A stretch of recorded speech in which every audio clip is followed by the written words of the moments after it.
And to discuss the topic, first let me introduce in our studio here Professor of Applied Geophysics and former Chairman, National Think Tank on Solid Minerals, Professor Charles Ononuju Ofeogbo.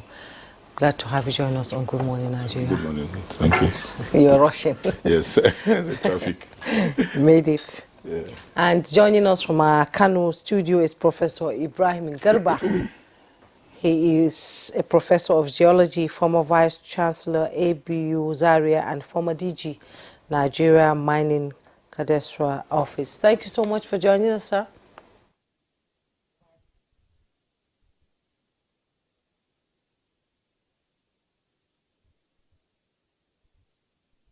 Good morning. Thank you very much. Good morning. All right. Professor Garba, we want to start this conversation with you. Sometimes the impression is created that not much is happening in the mining subsector of the economy. But insiders do know that we are not where we were 25 years ago with respect to either information or organization of the administration of the mining subsector. Just that the gains haven't started pouring in. Is this a correct reading of the situation? And if so, what more do you add?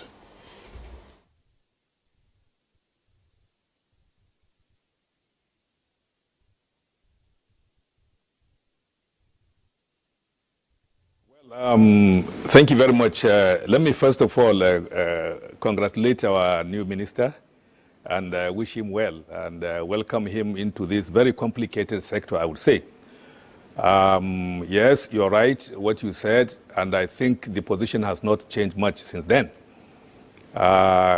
This sector has remained at its lowest, probably since the advent of independence in this country, because during the colonial times, we witnessed a very robust mining sector, which has significantly contributed to Nigeria's economic growth, whether it's GDP, whether it's employment, and overall economic well-being of Nigeria. Since that time, the decline has started and continued till date. The alarming thing is that the issues are not far-fetched, actually simple to understand, but we somehow fail to understand and continued in this very negative trend that the mining sector has failed to contribute to Nigeria's economic growth.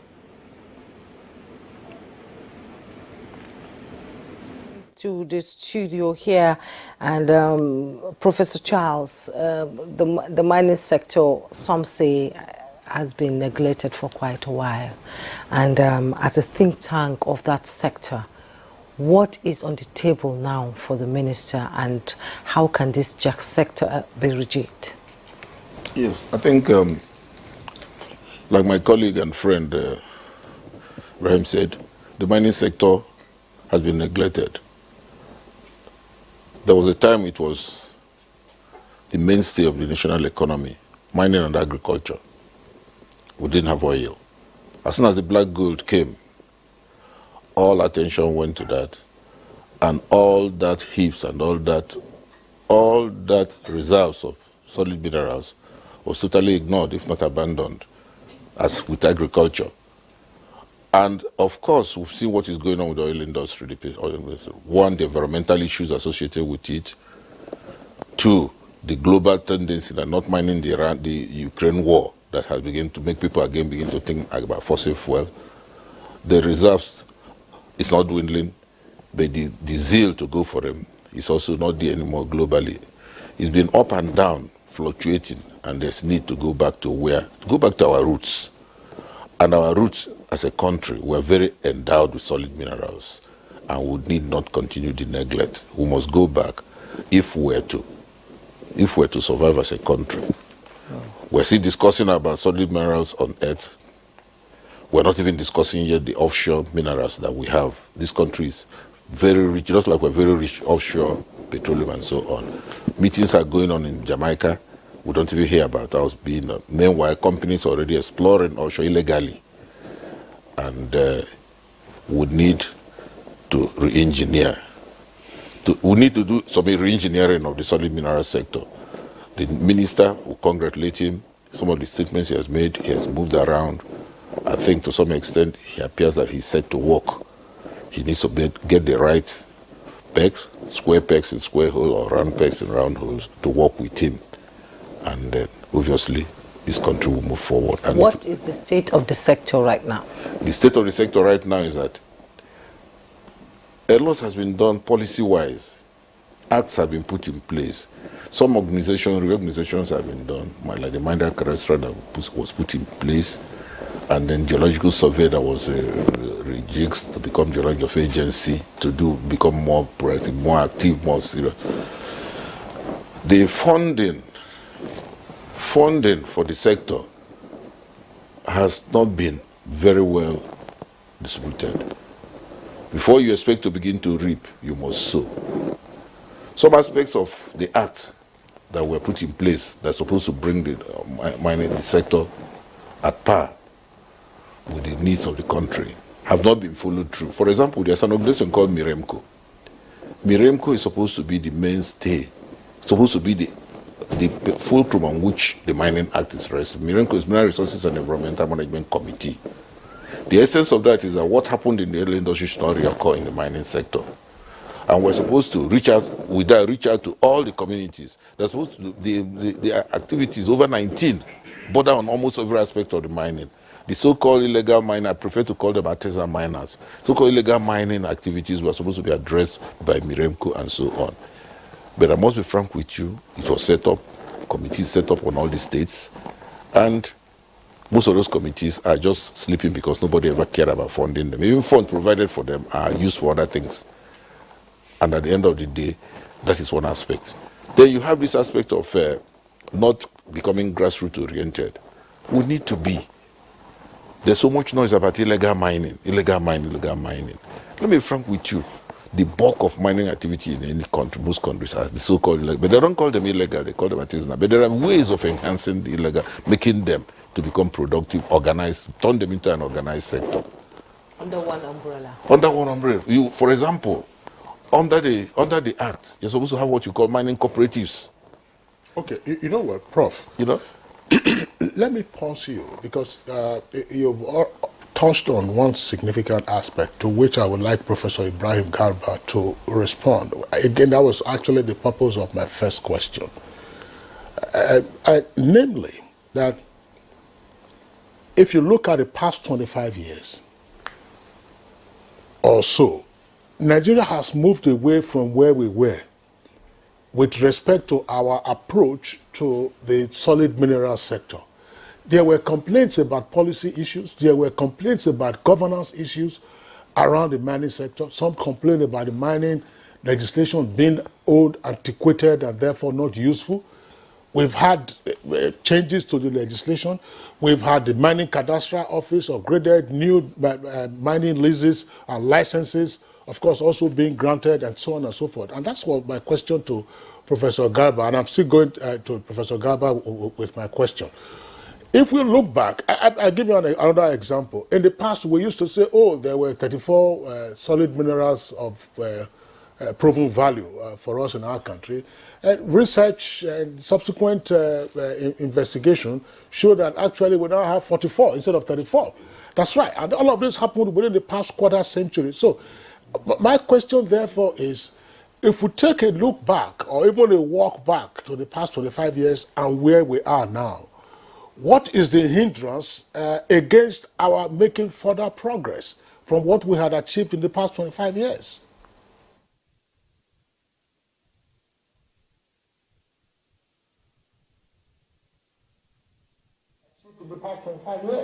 Good. Yeah, thank you very much, Kingsley. You know, the story is long, but I will cut it short. You see, what is bedeviling this sector in Nigeria is total ignorance and poor perception of the sector. This is a sector, this is a business sector that is supposed to be driven by science and technology. And of course, all the ingredients that you need to make business flourish. But unfortunately, we've missed the understanding. First of all, many of us don't understand the science of mining and minerals. All these your so-called numbers of minerals do not matter at all. Probably Nigeria has no single mineral that is proven to be of significant economic quantity, if you call one mineral. The mineral, if you call that mineral, is probably economic in one place. It may not be economic in other places. So this idea of we have to have 44, we have to have 34, we have to have 94, is just not, it's a misplaced understanding. Look, Botswana now is the leading country in Africa with the highest GDP contribution from mining. Botswana is relying only on diamonds. Ghana is a gold producing country. Ghana's pride is gold. And look at GDP of Ghana contribution, 7% to GDP of Ghana. So look, you don't have to have this plenty. In fact, we don't have the plenty. Look, everything you touch on the ground is a mineral resource. Once it's not living. It's not all these minerals that constitute deposits, that constitute resources. From the minerals that occur everywhere that we think we have, you need to invest and grow them steadily, to a point where they become viable for mining. Until they are mined, they do not constitute any economic value. Minerals in the ground are worthless unless you have taken them out of the ground. Now, going to the policy, you see, since 1970s, before the 1972 revolution, that government nationalized businesses in Nigeria, the mining sector was contributing very well to the Nigerian economy. But what was the reason? 100% private. Government only give regulation. Government took over from the 1972 indigenization decree and run this ministry and around this sector and grounded it through this so-called government control of parastatals and so on, to a point where Nigeria itself felt that something must be done radically. That was during President Obasanjo's regime, when the World Bank came in full force to support Nigeria, because Nigeria is trending dangerously on relying only on oil. So the World Bank support, and they continue to support us, to change and now conform to the global trend. Mining itself as an industry has changed over the last 5 decades. It's no longer the mining industry that we knew in 50, 60 years ago. The resources are now even more scanty than before, because a lot of the resources that were mined in the past have been exhausted. We need to search for more, and new ones, and even more of the ones that we have. Now, this policy shift that was brought in 2005 to about 2008 during Minister Obi Ezekwesili's time was radical, because it brought in a new policy where the situation has been reversed to the pre-indigenization situation. 100% controlled by private sector, government only provides regulation. And the purpose of the ministry is just to provide regulation.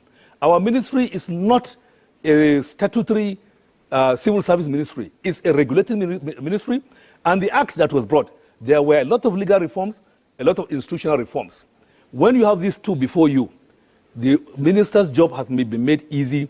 Just implement and enforce the law, the legal provisions. Because these laws have been tailored along best practices in the sector and successful mining jurisdictions in Latin America and in some African countries that have succeeded. So Nigeria cannot afford to be left alone, and we cannot do it our own way. It's not possible. The world has changed. You must follow the trend.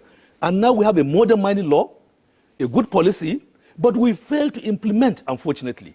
We don't understand it. I can assure the minister that let him call his ministry staff and ask them, quote a section of the law and see whether they understand what that law is saying. That's the problem.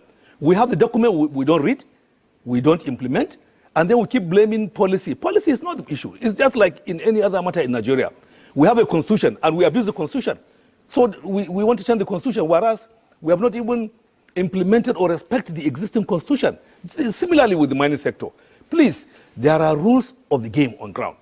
There are ways in which the science can be understood better so that we can market our country to the outside world, the people. Look, I heard my friend saying about this funding. Funding is not the problem. Because look, there is no government money enough for mining. Mining is not done by government money. It's private money. The government has to just have enough money to be able to attract investment into the sector.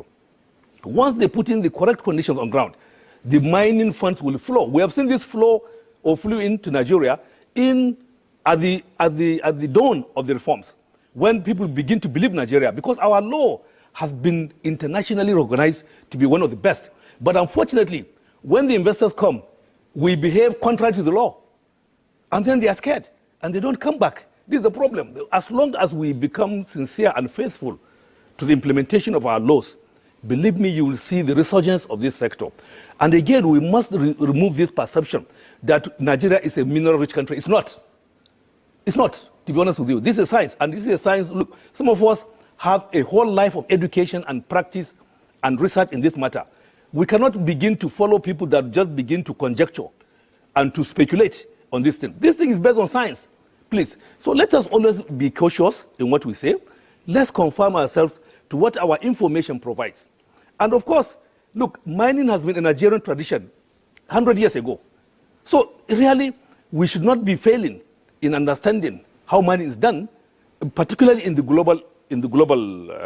modern global way, because the country has invested a lot of money in growing knowledge and the process, the system in which the sector can be regulated. And unfortunately, over the years, we just failed to follow the rules. We just failed to follow the rules. I think this is the matter that is before us. And I would please urge our new minister to sit back and look at the law. Look, all this illegal mining issue we are talking about, there is a section of the law that deals with illegal mining. So you don't have to even make a pronouncement that you have, no, implement the law. Anybody that is doing any activity in mineral exploration or mining that is contrary to the provisions of the Mining Act is an illegal miner. Some people have licensed, but they are operating not based on what their license permit. It's an illegal miner. Some have no paperwork, no license at all. They do. The issue of ASM, which we call artisanal small-scale miners, unfortunately, we are bedeviled by it. It constitutes a huge livelihood for many Nigerians. But it's because there is no growth of the formal sector. If the mining sector is growing formally and there is investment in the sector, there will be no place for this ASM. Because this ASM that you see, believe me, they are not being rich. They are being exploited by middlemen. They are working under inhuman conditions. How many do they make in a day? In fact, it has been my preoccupation for a number of years, convincing them, look, you are better off setting a farm by the side and grow tomatoes than to go underground in that dungeon and risk your life, risk your health. They operate under drugs. So when you put all together, they constitute no value to anybody, even no benefit to themselves. Go to all these areas of ASM mining. The villages are as poor, in fact, poorer than the villages that are surviving on farming. The country itself do not recover or realize any value from the illegal mining. The ASM mining and illegal mining. But the law respects ASM mining, I agree. But all the government should do is to make the life and condition of these miners and organize them in a manner that they can have value for themselves and for the country. And most of them are amenable. In fact, one of the main problems with the ASM is that they are nomadic. Professor Ibrahim Garba, thank you very much. Professor Garba, thank you very much for the points that you have raised, and there are many of them, and we're coming back to the studios to get a reaction of Professor Charles Ofebu to these reactions. Perhaps what best captures it, I would imagine, is that we're back to the conundrum of policy enunciation and faulty implementation. Because the policy environment would appear to be right over the years. We've tweaked the legislation, we've tweaked the governance, we've reformed the institutions. But as Professor Ibrahim Garba was saying, we just failed to read it. We just failed to read the law and implement the law. Or we failed to go back to the policy documents and implement what is there in the policy document. Is this a correct representation of the ordeal in the sector now? Yes, I think I agree with him perfectly. Those of us who are professionals in the sector, we meet always. We exchange views even on our platform. We are worried about the way things go. Some of us who've had experience in the sector. The laws are there, the acts are there, the policies are there. The misfortune has been that we've never been able to painstakingly understand the contents of these policies, which some of us contributed to. We sit back and we laugh when we see what is going on. We complain, we try to talk. But the tendency is that the implementation stems from lack of understanding of even the existing acts. What you hear is that before you know it, someone begins to talk about revision. We want to revise this, we want to do. When the painstakingly articulated policies that are on ground have not been properly understood by those whom we have over the years asked to manage the industry, Or manage the sector, implemented. or implement it. They need to. We've had retreats where World Bank gets involved, and we had one in Kaduna not long ago, and I gave a major contribution to it. And what I kept highlighting was the contents of the existing regulations and guidelines, which appear not to be followed. And I knew the reaction of the people from the World Bank. So what I think we need to do is go back and ask ourselves, I use the word re-engineering, ask ourselves whether we are being sincere to the management of the sector. When I talk about funding, when I talk about funding, some of these people that we need to re-educate, we also need to attract from which people will now take and now invest, because it's a capital-intensive sector.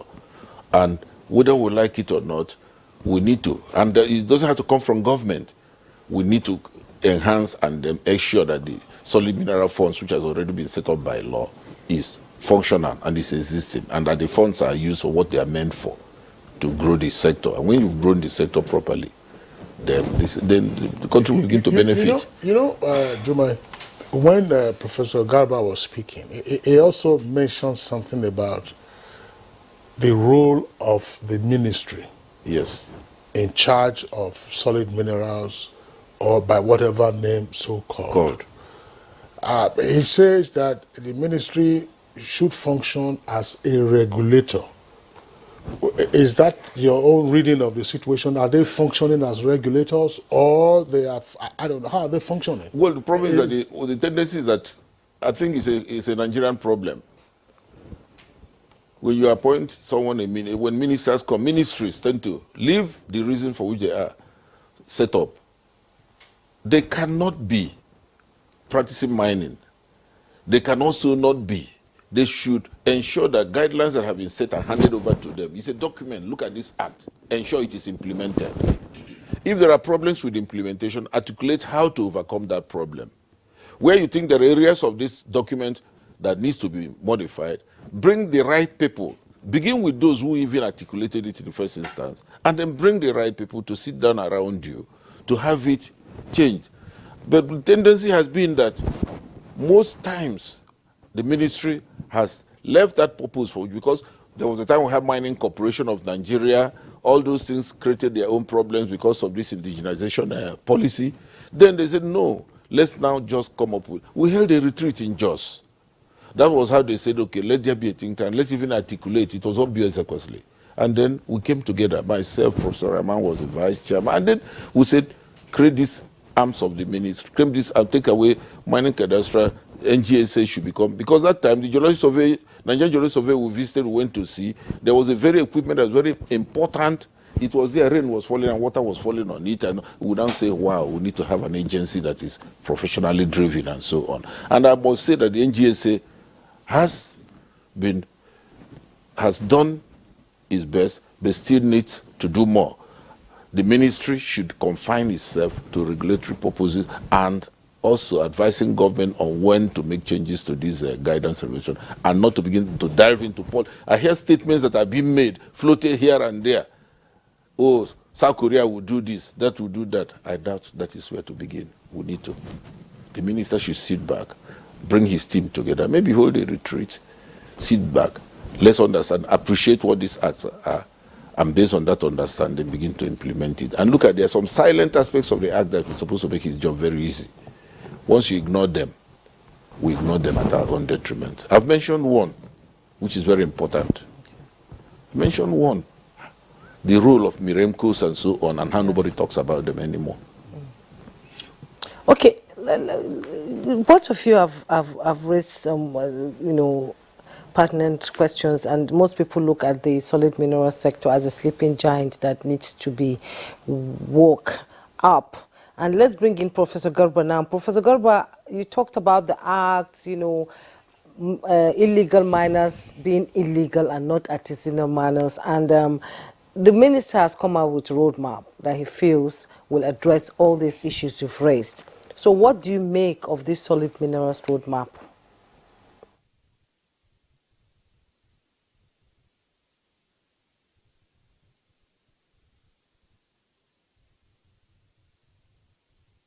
Thank you very much, Jume.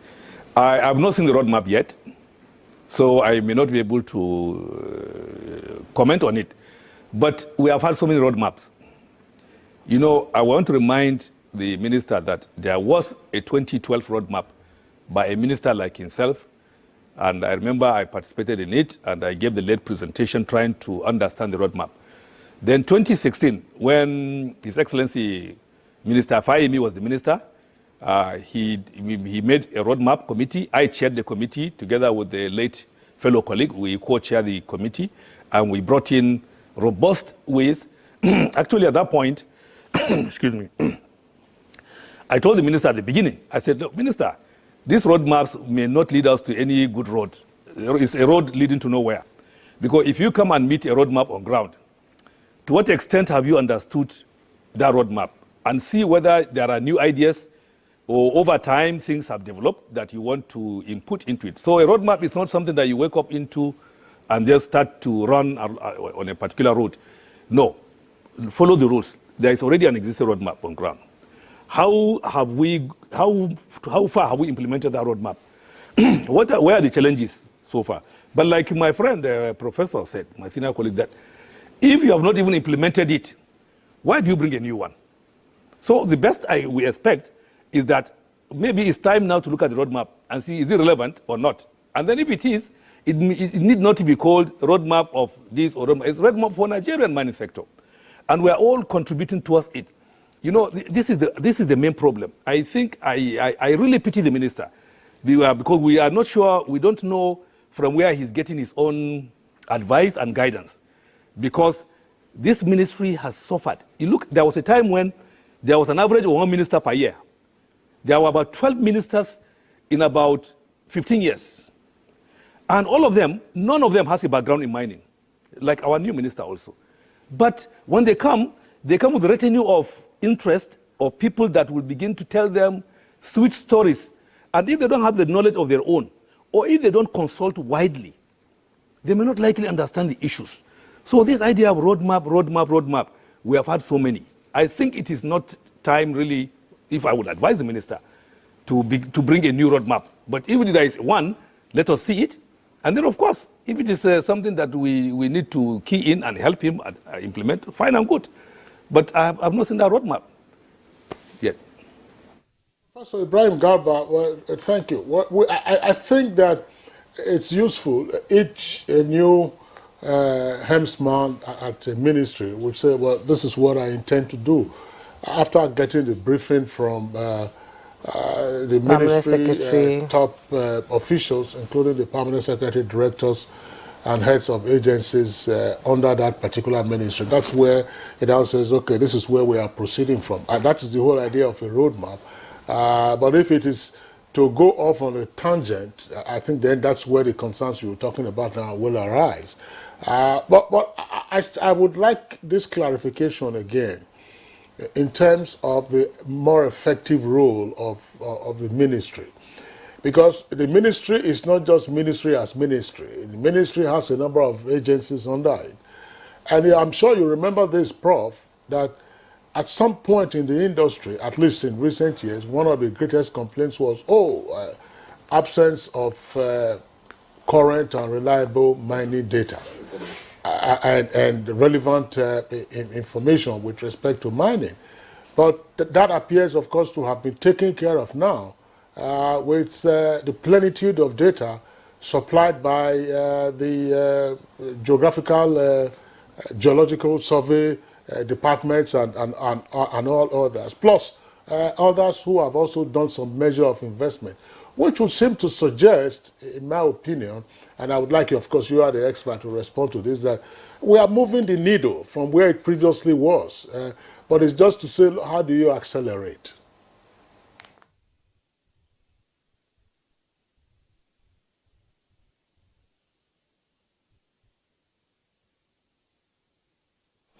Okay, thank you very much, Kingsley. You know, the same problem of understanding. You see, the ministry is supposed to operate as a regulator in two ways. The Mining Act separates the Mining Cadastre Office to be autonomous and independent, to be responsible for granting permits and licenses. Then the other there are about 3 other, what we call control departments: Mines Inspectorate, Mines Environmental Compliance, and the Artisanal and Small-Scale Mining Department. These 3 departments are directly under the minister, and they are supposed to be making reports to the minister. You've taken out cadastre one side, because the concept of the new mining, the modern mining law, is to separate licensing or mineral rights from mining activity differently, so that the cadastre grants title, because it's good check and balance. Whereas in the past, all the roles were put in one department called Mines Department. Now the 2 are separate. The Mines Cadastre issue your license or permits. It's the responsibility of these other control departments to follow the licensees and ensure compliance to the responsibilities and obligations of the holding of those titles or mineral rights. So this is where the problem is. The ministry should be organized in such a manner, and it is actually institutionally. There are these departments, and they should be making constant reports to the minister. Minister now knowing what is going on in the licensing, and then what is going on in the control in their mining activity. And if there are any complaints, any conflicts, any crisis, the minister is always informed. And the minister now will take decision based on law. And if there is condition, if there is a breach in the terms of holding the license, the minister can direct the mining cadastre based on the provisions of law to cancel the license or revoke the license, as we used to say. So this is the main instruments that are available in the ministry to operate as a regulator. You see, you mentioned the funding. Please remind me, Kingsley, what was your second part? The second part had to do with data. Well, you basically explained it, but I was talking about data, that at some point, one of the complaints was the absence of current and reliable geological data and relevant information, but we appear to be getting on top of that now.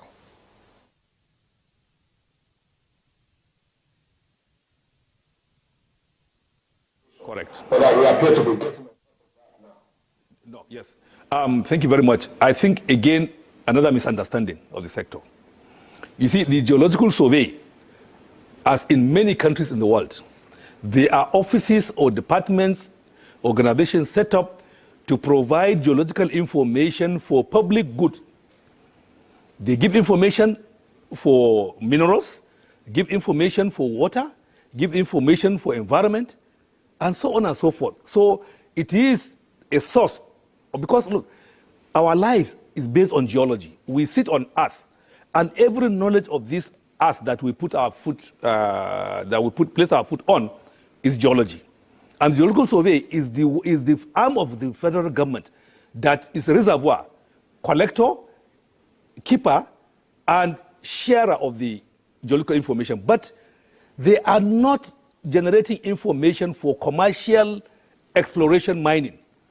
Of course, they do generate information that is good enough to guide mining exploration or mineral exploration per se. But the investor, the person looking for the minerals, have better technology, have better funding, and knows exactly what he's looking for. He uses this baseline data provided by geological survey. He may not need it if he has other sources, because there are other sources.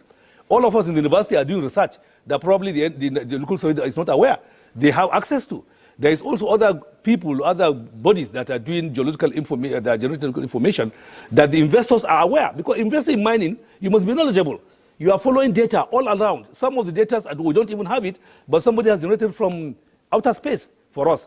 So the information is that government should continue to, but you see, because the geological survey is domiciled under the ministry, it is now serving more of the ministry's interest, and sometimes above what they are supposed to be doing, because they aspire to please the ministry in providing information for mining, but they are not. They cannot, because they don't have the funding that is there, and sometimes also government data is not reliable by many investors. We know what it is. We know the industry. Government generated by data, the data generated by government that is bedeviled by underpaid staff, lack of facilities to work. When people produce that data, the real private sector will be very cautious in believing and using that data.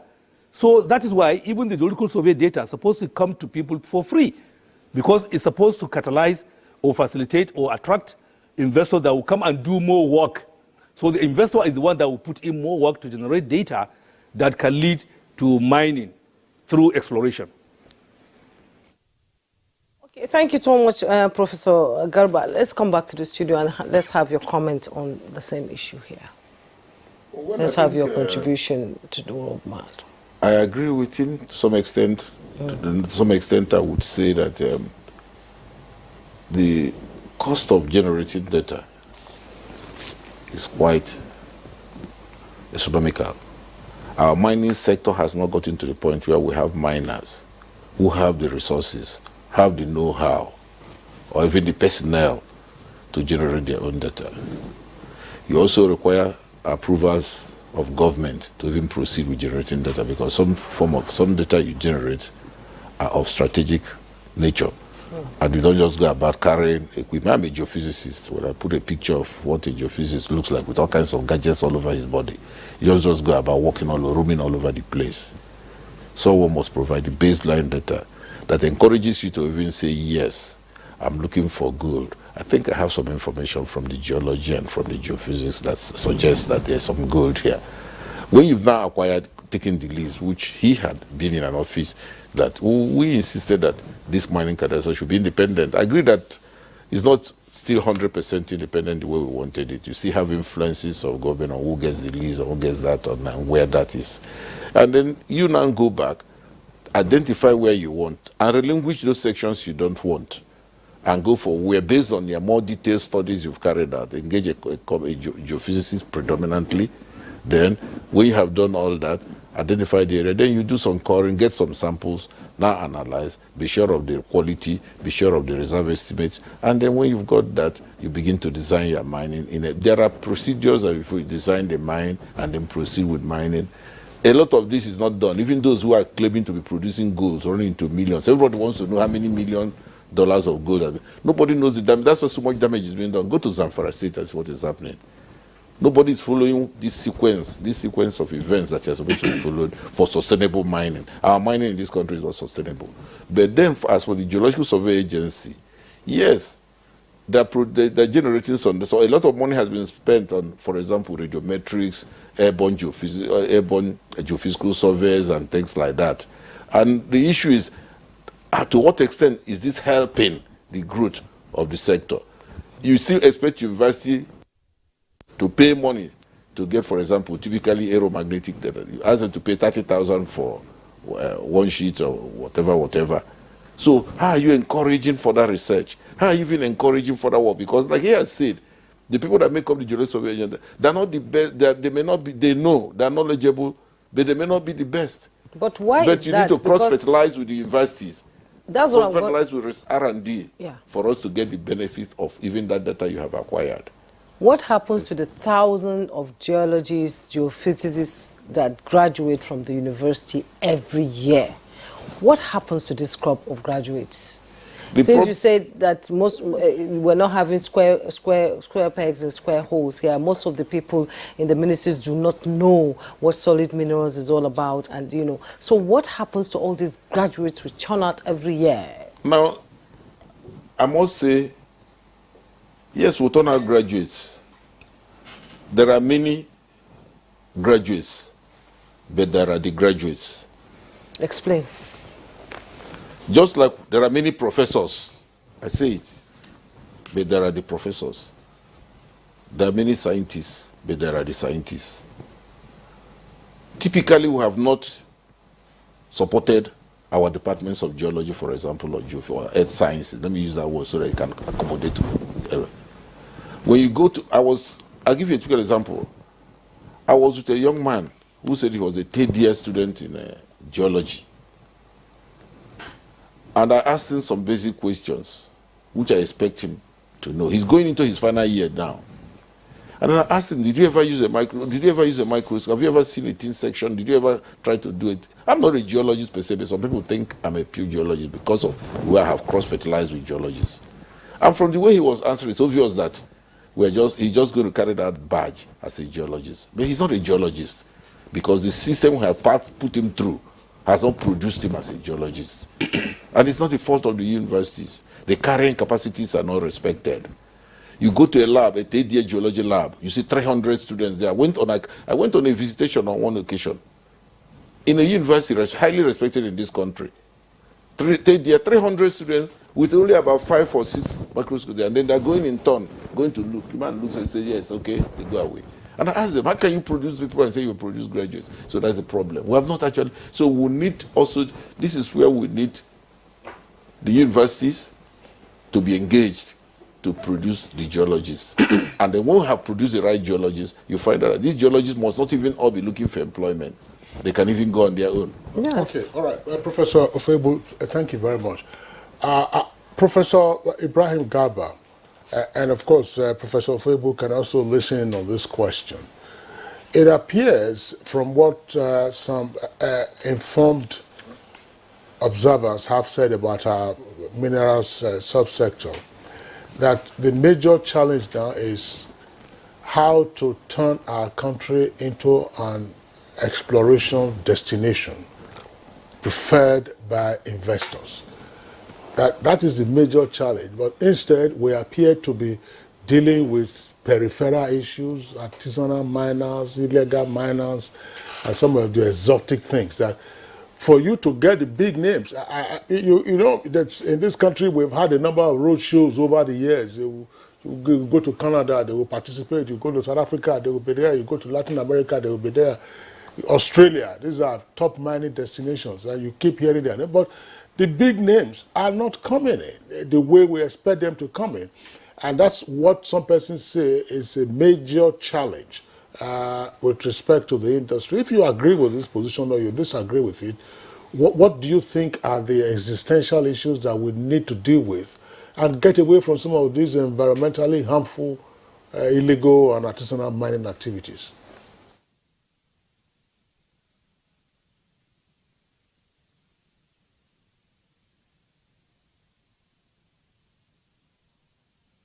Kingsley, great question. And I think that is the bottom line. And that is the foundation of the Nigerian mining sector that we need to get right. We need to understand what it takes and work towards it. First of all, let me tell you that Nigeria is not a mining country. Because if you refer to the 2021 NIET audit report, NIET oversees the extractive sector, mining and petroleum. You will be ashamed in Nigeria to think that we even have what we call a mining industry. We don't have a mining industry in Nigeria. Why? Because, look, the largest mineral being mined in Nigeria is limestone, which constitutes almost 47% of the mineral production in a given year of the audit. Then, construction materials, granite, sand, laterite, dust, and so on, constitute another 48% of the mineral production. So together, when you put these two together, they constitute almost 97-98% of mineral production. Coal constitutes about 2%, but even the coal is used for cement making.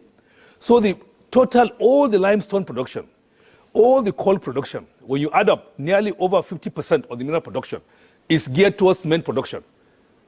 And it's only in this country where we are using coal to produce cement because of lack of energy. Now, all the other materials, look, they are all called quarryable minerals. From the limestone to the granite to this. These are quarryable minerals. And they constitute 97% of our mineral production. So the real minerals only constitute about less than 0.5%, actually 0.43% of the mineral production. That means all your other minerals of gold, of tin, of lead zinc, of columbite, of whatever, they are all together put. They constitute only 0.4% of mineral production. While the others are the ones that are making. So we don't have a mining country. Why? Because we have not grown through exploration the resources, the reserves that we need for mining. How do you do it? Mining takes time and takes a lot of money and a lot of knowledge. What it means is that the purpose of this mining sector reform is actually to open the ground for the prospective investors. And we know where they are. We know them. They are there. There are junior mining companies that venture in comes in. They come into any country with a few $1 million, spend 1-2 years, generate information, sell it to the bigger players, who in turn add value to the exploration work, sell it to the big investors. So there is no big investor that will come without the groundwork done to prove that there are sufficient resources on the ground. That is the work of the junior mining companies. Because these big mining companies, they have in their portfolio of reserves sufficient in many countries. So they are always working towards increasing their mineral reserves. So what we need to do is that we need to give all the enabling environment so that these junior mining companies first, because they are the ones that venture first, they go into uncharted territories. They take risk, you know. So they come and open the ground. And that's what we saw when the mining cadastre, when the mining sector reform was done in 2005-06, they came in large numbers. But shortly after, there was a change in administration, and then the policies were now reversed practically, and then they ran away. In fact, the irony was that because they came to Nigeria, they are using the comfort of Abuja and Lagos and go into other West African countries and conduct business of exploration and come back to Nigeria for comfort. But we lost that. So what we are saying is that, you see, the mining exploration, the mineral exploration takes time and money, and it goes in stages. So if you start today, expect the benefits in the next couple of years, 5 years, 10 years.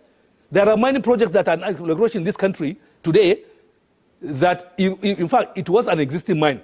But since 2017, they have been on exploration, and they still have not commenced production. So that's what the sector is. These are the real players that knows what it takes. It's a lot of money over time. So that's what it is. You grow the sector to reap the benefit. It's like you want to go to a farm at the time of planting and want to take harvest. It's not done.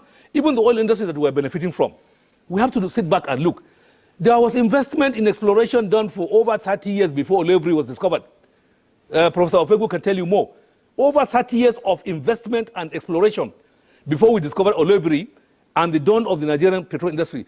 And that is the benefit that we've been driving, because the reserves have been found and all companies can come and start to harvest.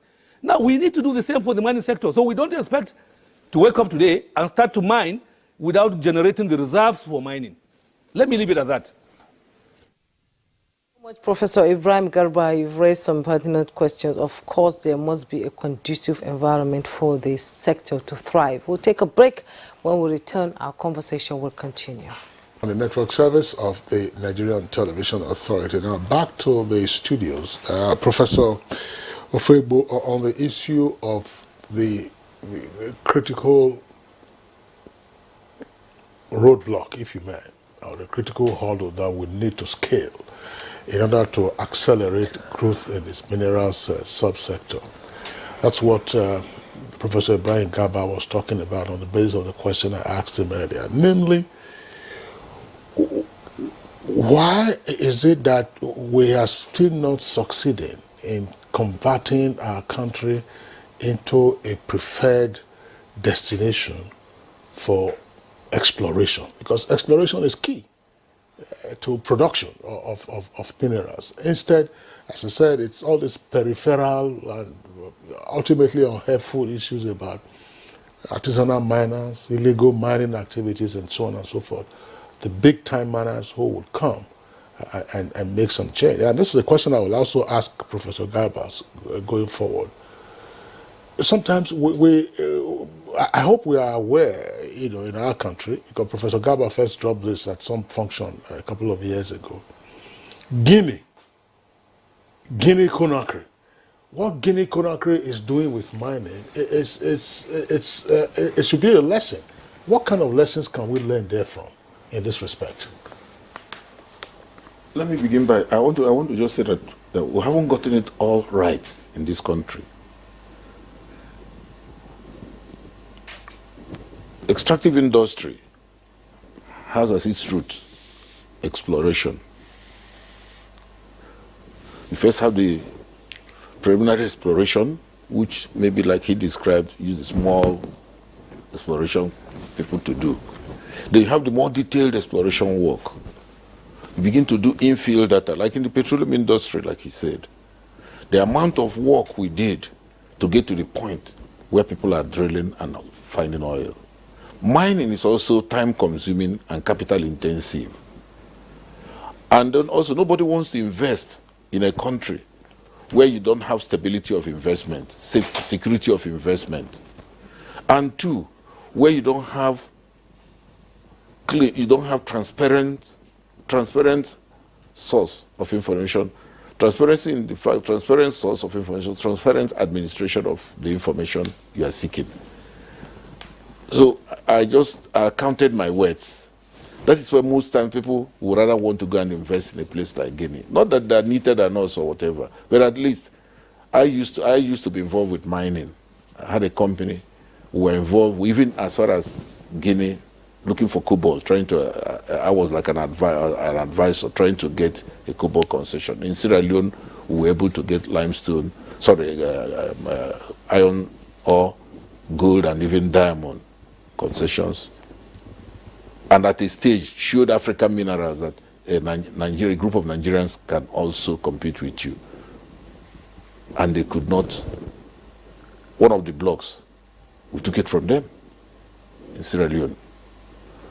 You know, and at the end of the day, the amount of work, research is still going on, exploration is still going on these blocks since 2013 when the was granted.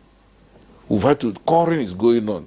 We had to, beyond the normal geological information, we have gone to do full tensor gravity surveys, things like that. And it's still going on. Production has not even started. It's a lot of money. But what we need to do as a country is to go back to the drawing board. Just learn from the petroleum industry what happened. Like he said, the number of years it took before the first successful well was drilled in Nigeria. But with mining, what is going on is that people are seeing it as a buying and selling. And those meant to administer it is encouraging this buying and selling syndrome. Let me call a spade a spade. Everybody, if I tell you the number of leases that people have in their pockets, some people will call me. When someone called me, I'm sorry to say, these are people in the society, called me and then on the table kept about 4 mining leases. He doesn't even know the location. But you got the lease. He got them. Some retired general will call you and tell you, Prof, I know this is here, you know about this, what do this and that. And I say, some of them have not even gone back to pay. His office, they're supposed to make some payments, the payments, and they're also supposed to, mining carriers are supposed to be sure that you're doing what you're supposed to have been done. There are time frames here that the first exploration period, just like we have in the oil industry, second exploration period, you must call, unless there's a force majeure in the act, the law you signed, when you sign the agreement, petroleum agreement, or else you lose the block. But many of them, some of them for 10 years have them in their briefcases. Or now that they're talking about mining. Some start asking me, how do I get at the solid minerals fund?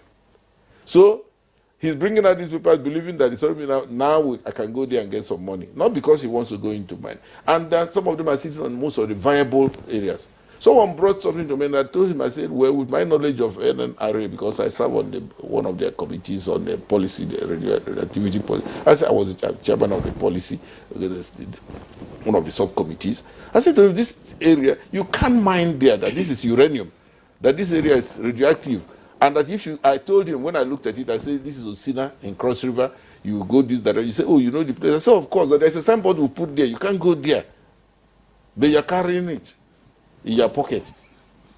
And this is the problem with the mining sector in Nigeria. Half of our leases, the country has been divided up. So many people are carrying them in their brief. If he puts his hand like this, we'll bring it out and show you and tell you the minister gave me this. That's the one that irritates me most. I say, how can the minister give you? Says the minister asked them to give it to me and they gave me. I do hope we are not going to without any expert opinion. I do hope we are not going to go back to that same scenario. This country now needs to invest on exploration and call it a dedicated exploration activity, not contract. People, some of us, if I bring pictures, one day I'll send to you. I'll send pictures of me in the bush in Sierra Leone where we were doing our exploration work. You know, get the right people to do the exploration, get that, and then go beyond the ground, move on to all this, put in place the right. when you have finished exploration, now say, yes, this is baseline information, and this is the vintage data based on which companies that are coming will build. You see foreign companies, big companies will start coming. All these road shows will go and show pictures of Nigeria. I've been invited to attend one of them. Show picture of Nigeria as a mining country, Why not yet? Because when the man, after looking at that erosion, he now says, can I see the information on that area? Can I see the basic? And then he can't find it. He takes a trip to Abuja, you take pictures with him on television. He announces he's going to invest $1 billion in it. I mean, by the time he sits down with his board, because it's R&D people, the R&D man is usually sitting at one corner, he never talks until when this kind of issue arises. The man will just tell him, my dear, I was in NPC head of exploration research. Normally you won't talk, they'll call you to come to GCBT. Then when you now open up and now say something, they say, wait a minute, we never thought of this. That's the last trip he makes to Abuja. Maybe he has a house in Abuja, from there he will go to Ghana, from there he will visit the place because the safety of Abuja and the enjoyment in that. So we need to go back to the grass and now begin, if we now want, the new minister said he asked for this ministry. Yes. Let us now sit down and look at. I'm not saying those who were there before him, they don't achieve anything, everybody made his contribution. But let us sit down now and go back and say, why don't we have the key mining companies globally operating in Nigeria? Good. That's a very good. That's a very useful suggestion. And when we ask that question, let us answer it sincerely ourselves. Which leads me to restate the question I asked earlier about, you touched on that, but I would like Professor Ibrahim Garba to also weigh in. Namely, what kind of lessons can we learn from a country like Guinea-Conakry in terms of mining? Botswana, of course, we've known Botswana to be a major player in mining with respect to diamond. South Africa, of course, it's all, mining is all over the place. But Guinea-Conakry, which is only a distance away from us here, a short distance away from us here, what do we need to learn so that we can get the laser focus on what will kickstart all over again our mining industry?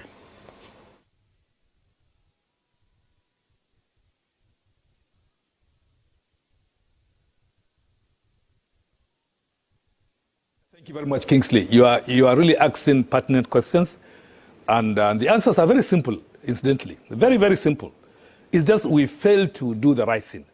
This example of Guinea, I've been to Guinea. I've been sent to Guinea. I will tell you the story of Guinea a little later. But you see, there are two ingredients that a typical international mining investor requires. One, there must be endowment of the minerals he's looking for. That means that area, that terrain of geology is known to have possibilities for commercial discoveries for that particular mineral, be it gold, be it lithium, be it lead zinc, be it tin, and so on. And this is knowledge. So first, that is it. If there is no prospect, no potential to explore, they won't go there, no matter how good your country is in terms of ease of doing business. When there is potential, geological potential is there, then they will pencil it that they will tick, it's a place to go. But is there enabling environment? And this enabling environment is actually exactly what our laws, our policy and law was set in to address. The first aspect of enabling environment is the security of mineral rights holding. Because every investment is tied to a mineral permit. How secure is it, that mineral permit that is going to invest in? Is it one that is so secure that is comfortable because exploration takes time and is going to put a lot of money? Or is it one that a minister will wake up one day and revoke? That is why we always caution our ministers, please don't say you are cancelling mining license, no matter how bad they are. Use your instruments of regulation and kill the license that is not legal. Don't mention it to the world, because the moment we mention we are going to cancel mining license, the people get jittery. So our own can be cancelled also at a point in time, because they know our weakness in third world countries that may be out of political patronage or lack of it, it can happen. Number two is the physical environment. Taxes that are around the minerals and incentives that are given for repatriation of capital, for deferment of payments of taxes and so on. Once these two things are in place, if you add up with a very receptive community, the communities that are receptive to receive investors and treat them well so that they are partners, not extort investors, not scare investors. Once these things are in place, they go to these countries. And unfortunately for us, we've not been able to put these two ingredients together. And when we show to them that we are working on it, like Professor said, when they come, they discover that no, this is not it, what you have said. What you said is a different thing, what I'm saying is a different one. Now, we have to also understand that mining is not petroleum. Petroleum is only one commodity or two, oil and gas. In mining, there are hundreds or thousands of minerals. Now, each mineral has its own value, has its own complications. So that's why you have to be even extra cautious, extra hard work to grow mining investment, because there are so many number of minerals. And you have to understand, what are the minerals the investors are looking for? Do you have the potential, then present your potential. When they see, then they are attracted. They don't expect you to know every detail. No, you don't have the means, but they have the means when they come to get those details. So this enabling environment is very important to create, backed by a very solid or prospective, what we call prospective geological terrain. Now, I tell you the story of Guinea. The Guinean story is very interesting. 2012, 2013, when President Alpha Conde was elected, the first person he called was Madame Obi Ezekwesili, who was in the World Bank then, who was the vice president of the World Bank. And during her tenure, she has helped them economically in these many countries in Africa. He called Minister Obi, said, Minister, you are Minister of Mines in Nigeria, and I heard you made reforms. Can you help me? Because this mining is my mainstay of my economy. Can you help me? She said, why not? She said, oh, President, it's simple. I will send one of the persons that helped me did it. And Obi Ezekwesili sent me to Guinea. And what I met on Guinea was total unorganized governance structure of the mining sector, but they have substantial resources. Guinea is has the largest reserves or resources of bauxite. Huge, good quality iron ore deposits. Good gold deposits. So the attraction of Guinea, of its endowment, companies are coming, because it's a French country, there are many countries from France and so on. They are mining without the enabling environment because the resources, the potential, the prospectivity is very high. And what we are doing there, I think one of the embarrassing things I met was when I was addressing the officials of Guinea that I am the arrowhead to help you. They say Nigeria coming to tell us, because the first thing I mentioned was that the sector is bedeviled by corruption and we must eliminate or minimize this corruption in the sector. So they said Nigeria coming to teach them how to minimize or eliminate corruption, and they laughed at it, but they listened, and today they have reformed the sector, and because they have this potential, and Guinea is a place to go, despite the political turmoil, unfortunately. What Thank Professor you, Prof. Daba said, Yes, he has made some points, Kingsley, and actually, but the picture here in Nigeria is not very pleasant when you look at it. And the president is very emphatic that we must diversify from oil and gas and look into other aspects. And in Nigeria, believe it or not, we are sitting on a gold mine. So what the minister has said a lot of things here, license in 30 days. He has given them an ultimatum in 30 days. Is it a possibility that in 30 days, all these illegal miners will now transfer to artisanal committees or cooperatives? Is it possible in 30 days? Will I give you ultimatums in Nigeria, actually? Let me just say that I don't even know where the information is coming from based on which the ultimatum is being given. Do we even have the information on who these artisanal miners are, how they organize, and who organizes, and who we are dealing with that is going to follow that document? The people we call illegal miners and so on, they're slave miners. They're slave laborers. Many of them are not actually the ones responsible for the mining. Their own is to go there, expose himself to all the hazards, comes out, is paid given a daily wage to go home with. Some of these miners, the so-called illegal miners, are organized by expatriates, by foreigners, Lebanese, Chinese. You see them, Chinese, Lebanese, Asians, Indians. They go to those villages, bring these people, expose them to the most dangerous form of mining. And then we keep saying these are illegal miners, that illegal miners. Someone is legal, they were legalized by people. And those who are supposed to regulate mining in the country will not tell you they are not aware. We say we have mining police, we have civil defense, we have set up here and there. But those things are still going on. So for you to convert these people from illegal miners, as it's called, it doesn't know who you call an illegal miner. You must first sit down and ask yourself, where is this illegality coming from? The man you're asking to do this conversion to yourself may be one of those benefiting from the so-called illegality. And so indirectly, the illegality will continue. I'm sorry to say that. And then let me now, this country, he has addressed some of the things we need to put in place to encourage people to come. You have the issue of security.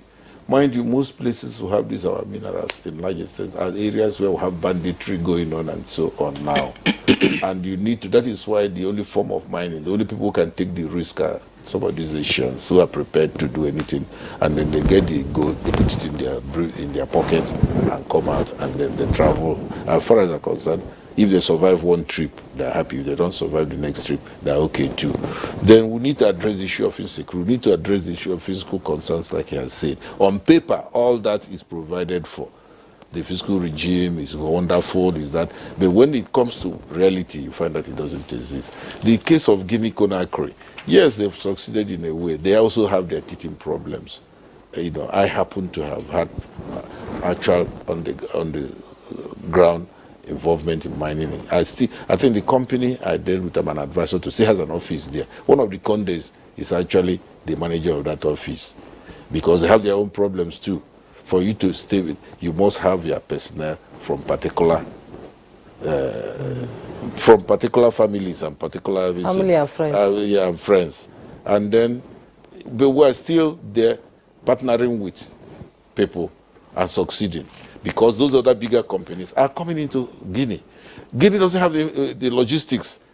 You'll be surprised that the first hotel I stayed in Conakry, the amount of the bed, I went there with a British man, Dr. who is partnering with. He fell down in the middle of the night, and then Ben Dagadu, that is of blessed memory now, who later became Minister of Petroleum in Ghana, we are all in the same group before he became a minister. He had to come down and sit in this, because they had no accommodation. Even you have to be ready to ride on an Okada, motorcycle, this motorcycle, the transportation, there's no road network, nothing. The people are making all the money from the bauxite and everything. Again, and I thought it was significant when there was a change in government in Guinea-Conakry.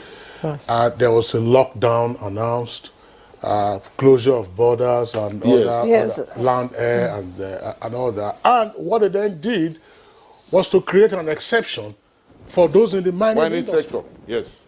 Yes. I thought that was significant. Any investor will say, "Oh yes, this is to say there's continuing protection, stabilization, stabilization for operation." Because that was the only source of income in any case. The only well, of course, we know that we cannot possibly. There are a number of other matters in the solid mineral sector, but we know we cannot exhaust everything today. Going forward, I'm sure that we'll have the opportunity of returning to these issues, on which note we'd like to thank our two guests who've been with us this morning. From our Kano Network Center, we're joined by Professor Ibrahim Garba, Professor of Geology and former Vice Chancellor of Ahmadu Bello University, Zaria, and also former Director General of the Nigerian Mining Cadastral Office. Professor Garba, thank you very much for the insight you provided to our conversation this morning. And here with us in the Abuja studios, Professor Charles Ofegbo is a professor of applied geophysics and the former chair of the National Think Tank on Solid Minerals. Professor Ofegbo, thank you also for the contributions and the insights you made for today's conversation. Thank you so much. And that's Good Morning Nigeria for today. Join us again tomorrow for another edition.